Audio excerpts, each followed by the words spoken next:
ఇంకోటి అన్నా క్యాంటీన్ ఒక భోజనాన్ని 5 రూపాయలకి పేద ప్రజలకు పంపిస్తున్నారు. అది మీద అన్నం బాగా మాట్లాడి త్వరలో కూడా అన్నా క్యాంటీన్ ఓపెన్ చేయడానికి ప్రతిపాదనలు పంపిస్తున్నారు. ఇంకోటి నైపుణ్యకరణ అంటే నిరుద్యోగులు చదువుకుని ఉన్నారు, బట్ ఉద్యోగాలు లేక చాలామంది మనకి ఎవరిస్తారు ఉద్యోగం అనేది తెలియకుండా ఉన్నారు. ఉద్యోగం ఇస్తారు కానీ ఆ ఉద్యోగం ఇప్పించడానికి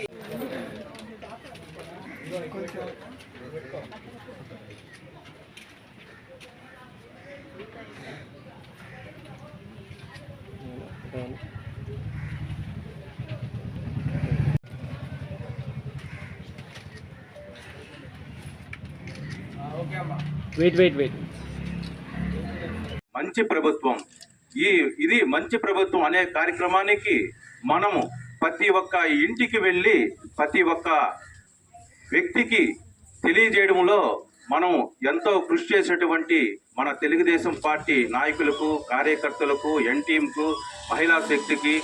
యూత్ టీంకు మరియు సచివాలయ సిబ్బంది మరి ఎక్కువ కష్టపడి ప్రతి ఇంటికి వెళ్ళి ఇది మంచి ప్రభుత్వం, దేనికి మంచి ప్రభుత్వం అని తెలియజేస్తూ ప్రతి ఒక్క కార్యక్రమాన్ని మనం ఈ యొక్క మన 100 రోజులలో మనం చేసేటువంటి ప్రతి ఒక్క కార్యక్రమాన్ని అన్నా క్యాంటీన్లు అయితేమి, మెగా డిఎస్సి అయితేమి, ల్యాండ్ టైటిలింగ్ రద్దు చేయడంలో కానీ, మరియు ఈ విజయవాడ వరద బాధితులకి మన చంద్రబాబు నాయుడు గారైతేమి, మన నారాయణ సార్ గారైతేమి 10 రోజులు బస్సులో ఉండి తమ ఇంటికి వెళ్లకుండా 10 రోజులు విజయవాడ ప్రజలకు ఏం కావాలో అది వాళ్ళకి ఏర్పాటు చేసి అదే విధంగా వాళ్ళకి యొక్క ఆర్థిక సహాయాన్ని ఒక ఇంటికి 25,000 ఇవ్వడంలో ఈ ప్రభుత్వం, మన ప్రభుత్వం ఇంత లోటు బడ్జెట్లో ఇన్ని కార్యక్రమాలు చేసిన ఈ 100 రోజుల్లో మనం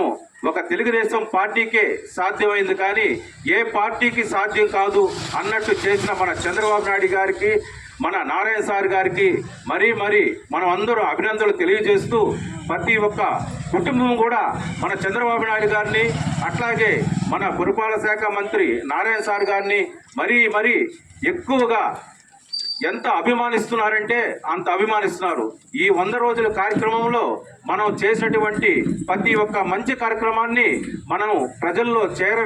చేరదీర్చడంలో మన సచివాలయ సిబ్బంది చేసిన కృషి వాళ్ళ యొక్క అభినందనీయం తెలియజేస్తూ ఇదే విధంగా మనకి ఇంకా ఈ 5 సంవత్సరాల్లో మన చంద్రబాబు నాయుడు గారు ఇంకా మంచి కార్యక్రమాలు చేస్తాడని, మరియు ఈ దీపావళికే ఈ 3 సిలిండర్లు ఇవ్వడంలో ఒక మార్గాన్ని అన్వేషిస్తున్నాడు. అదేవిధంగా ఒక ఉచిత బస్సు ఏర్పాటు చేయడంలో ఒక మార్గాన్ని అన్వేషిస్తూ ఈ దీపావళికే మనకి కానుకగా ఇవ్వాలని అన్వేషిస్తున్నటువంటి మన ముఖ్యమంత్రి వర్యులు చంద్రబాబు నాయుడు గారికి, అదే ఈ కూటమి ప్రభుత్వం బీజేపీ నాయకులకు మరియు జనసేన కార్యకర్తలకు మరియు నాయకులకు అందరికీ అభినందనలు తెలియజేస్తూ ఇక్కడికి విచ్చేసినటువంటి మన గ్రామ ప్రజలకు, మన తెలుగుదేశం పార్టీ కార్యకర్తలకు మరియు సచివాలయ సిబ్బందికి అందరికీ నమస్కారాలు తెలియజేస్తూ నాకు ఈ అవకాశం ఇచ్చినటువంటి మీకు అందరికీ కృతజ్ఞతలు తెలియజేస్తూ సెలవు తీసుకుంటున్నాం.